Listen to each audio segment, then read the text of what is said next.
వాళ్ళు 35 పీపీఏలు సోలార్కి సంబంధించినటువంటి పీపీఏలు ఎంటర్ అయితే 2500 మెగావాట్లకు సంబంధించి 2014లో ₹6.49, ₹2.49 ఎక్కడ, ₹6.49 ఎక్కడ, ₹5.96, ₹6.80, ₹5.99, ₹4.61, ₹4.50, యావరేజ్గా రమారమి ₹5 అనుకోండి. ₹2.49కి మేము కొంటే ₹5కి మీరు కొని మళ్ళీ మాకు ఇంగితం లేదా? మీరు ఇప్పుడు కొనుగోలు చేసినటువంటి రేట్లతో కంపేర్ చేసుకోవాలి తప్ప గతంలో ఉన్నటువంటి రేటుతో కంపేర్ చేసి మేము తక్కువకే కొన్నామంటే మీరు విజనరీ కదా. చంద్రబాబు నాయుడు అనేటువంటి వ్యక్తి ప్రపంచానికి దారిని చూపించేటువంటి వ్యక్తి కదా. భవిష్యత్తులో ఏం జరగబోతుందో చెప్పేటువంటి బ్రహ్మ కదా.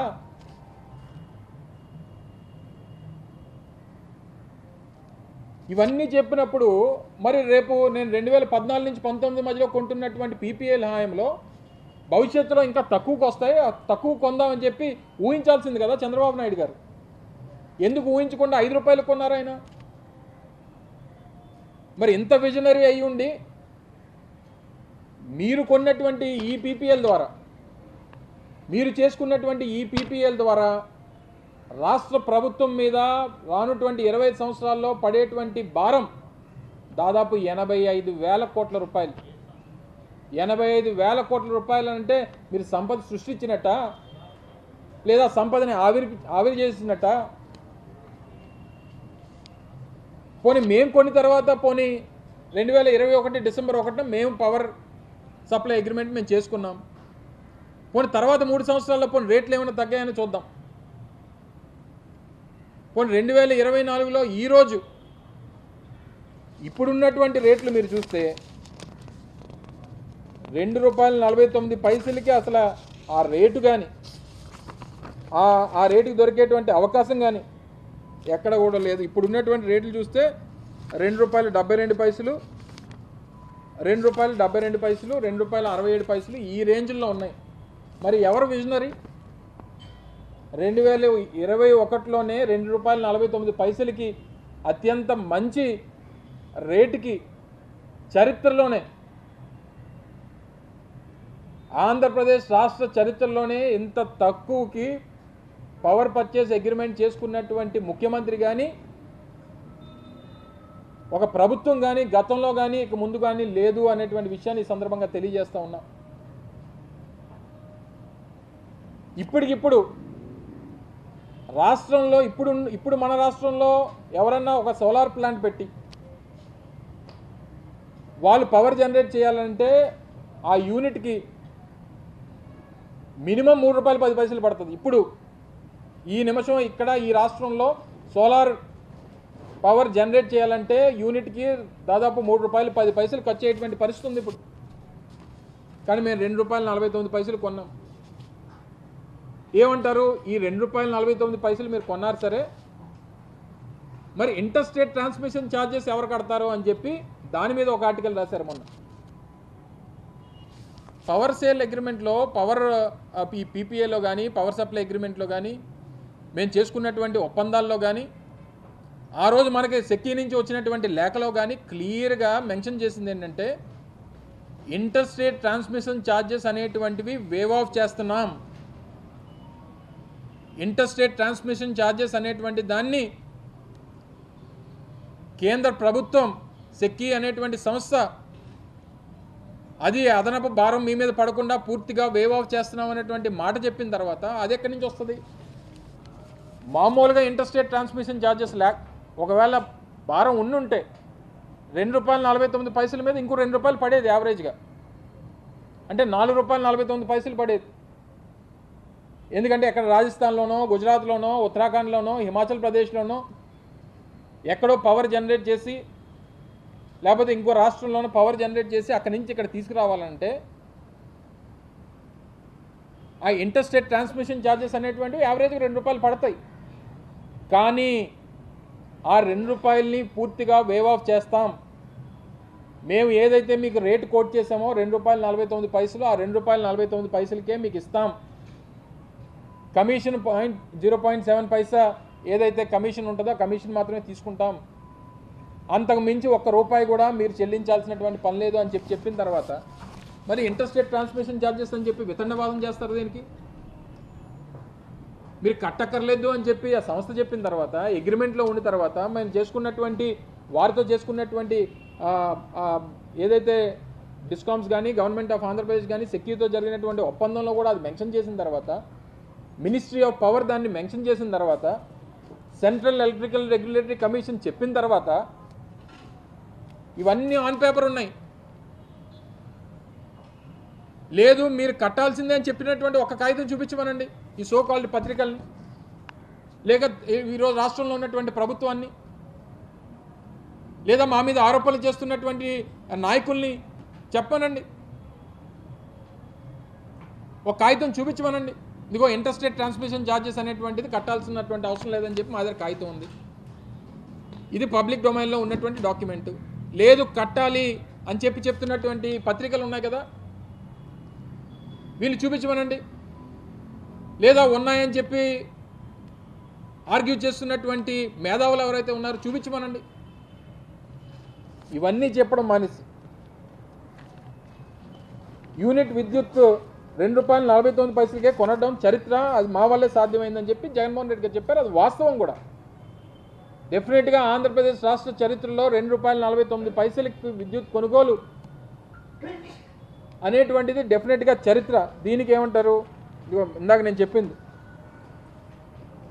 2019లో టెండర్లు పిలిచి ఎవరు కొనని విద్యుత్ని 2024 నుంచి సరఫరా చేస్తామని ఆ సంస్థలు చెప్తే 2021 డిసెంబర్లోనే ఒప్పందం చేసుకోవడం చరిత్రే. ఆ ప్లాంట్లు ఉత్పత్తి ప్రారంభమైన నాటికి ఉన్న టారిఫ్ కంటే తక్కువ ఒప్పందాలు చేసుకోవాలని అధికారులంతా నెత్తి నోరు కొట్టుకున్నా చెప్పినా బేఖాతరు చేయడం దేనికి సాక్షి అని చెప్పి ఈనాడు రాస్తుంది. ఎవరి దగ్గర కొట్టుకున్నారు నెత్తి నోరు? ఈనాడు ఆఫీస్కి వచ్చి కొట్టుకున్నారా నెత్తి నోరు? లేదా ఏబిఎన్ మన ఆంధ్రజ్యోతి రాధాకృష్ణ గారి దగ్గరికి వెళ్ళి కొట్టుకున్నారా నెత్తి నోరు? లేదా చంద్రబాబు నాయుడు గారి దగ్గరికి వెళ్ళి నెత్తి నోరు కొట్టుకున్నారా? చెప్పండి, ఎవరి దగ్గర నెత్తి నోరు కొట్టుకున్నారు? మీరు విజనరీ అని చెప్పి నిజంగా ఒకవేళ మీరు అన్నట్టు 2021లో చేసుకున్నారు, 2024 నుంచి సప్లై చేయడానికి 2021లోనే మీరు ఒప్పందం చేసుకున్నారు అంటున్నారు కదా, మరి ఈరోజు కొని ఉంటే ఈరోజు ₹2.72 ఉంది. మన రాష్ట్రంలోనే దానికి తయారీ చేసుకుంటే ₹3 పడేది. మరి ఆ రోజేం దాన్ని గ్రహించి 3 సంవత్సరాల తర్వాత పరిస్థితులు ఈ రకంగా ఉంటాయి, ఈ పరిస్థితులు వస్తాయని చెప్పి ఊహించి ఆ రోజు తక్కువ ధరకు కొన్ని ఆ రోజు రాష్ట్రానికి సంపద కాపాడినటువంటి జగన్మోహన్ రెడ్డి గారు విజనరీయా? లేదా 2017 నుంచి 2014 నుంచి 19 మధ్యలో ₹5 కొన్నటువంటి చంద్రబాబు నాయుడు గారు విజనరీయా? 86,000 కోట్ల రూపాయల సంపదని ఆవిరి చేసినటువంటి చంద్రబాబు నాయుడు గారు విజనరీయా? 1,10,000 కోట్ల రూపాయలు సంపద కాపాడి రాష్ట్రానికి రాష్ట్ర ప్రజలకి సంపద కాపాడినటువంటి జగన్మోహన్ రెడ్డి గారు విజనరీయా?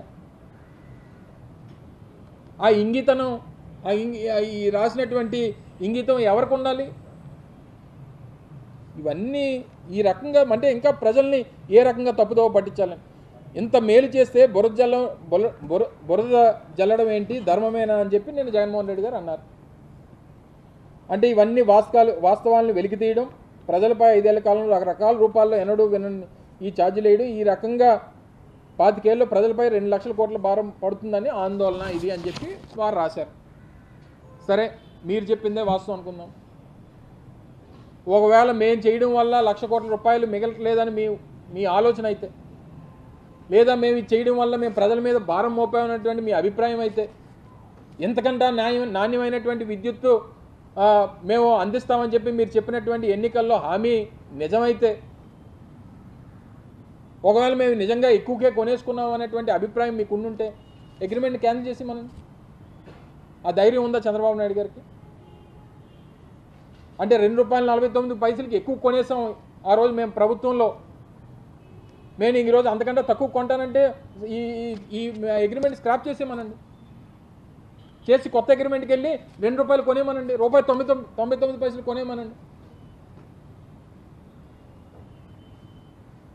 లేదా ప్రజల మీద అధిక భారం పడిపోతుందని అనుకుంటే రేట్లు తగ్గించమనండి, యూనిట్ ఛార్జీలు తగ్గించమనండి.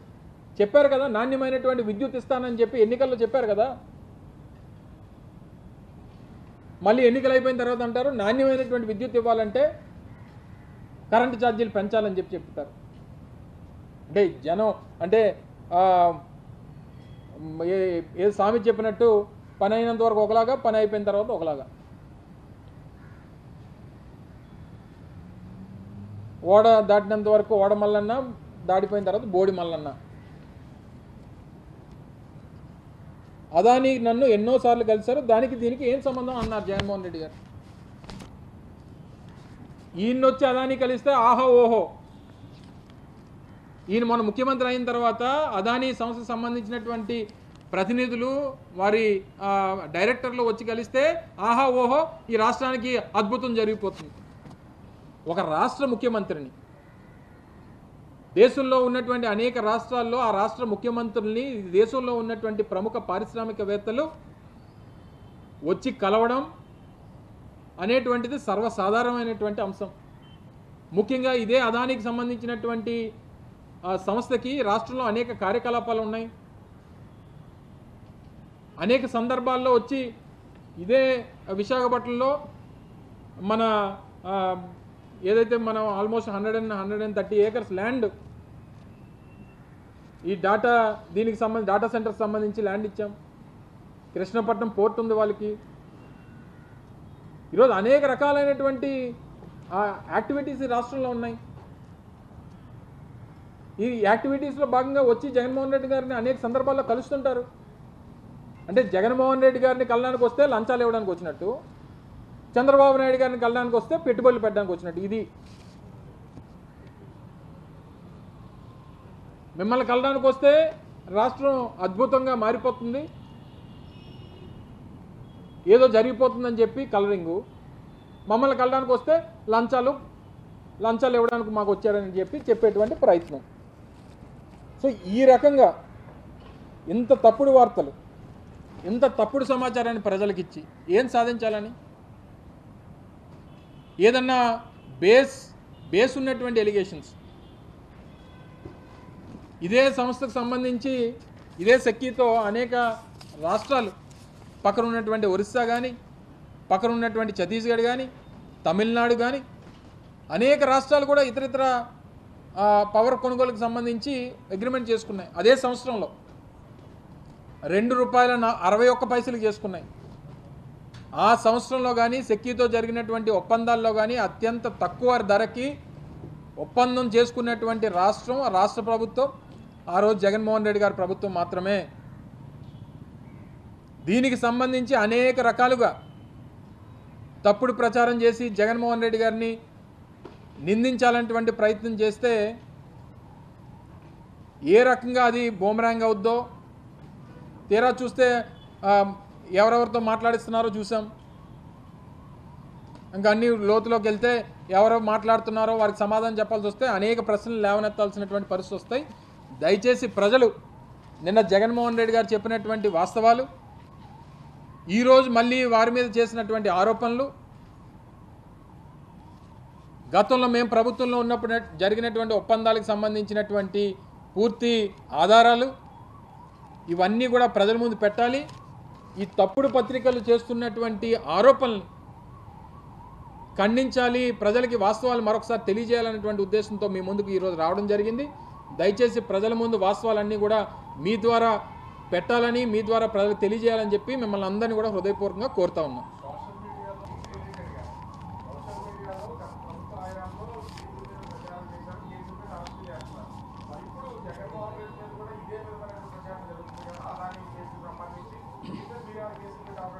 మేము పెట్టడం ఏంటండి, ఆల్రెడీ మీరందరినీ కూడా మిమ్మల్ని అందరినీ కూడా తీసుకొని వెళ్ళి దాదాపు 20-25 రోజుల క్రితం ఈ కేసు కన్నా ఏ కేసు కన్నా అన్నీ అదే అంటున్నాం కదా, ఏ కేసుకు సంబంధించిన ఈ ప్రభుత్వంలో పోలీస్ వ్యవస్థ అనేటువంటిది తెలుగుదేశం పార్టీకి, కూటమిలో ఉన్నటువంటి రాజకీయ పార్టీలకి మాత్రమే మేము పనిచేస్తాం.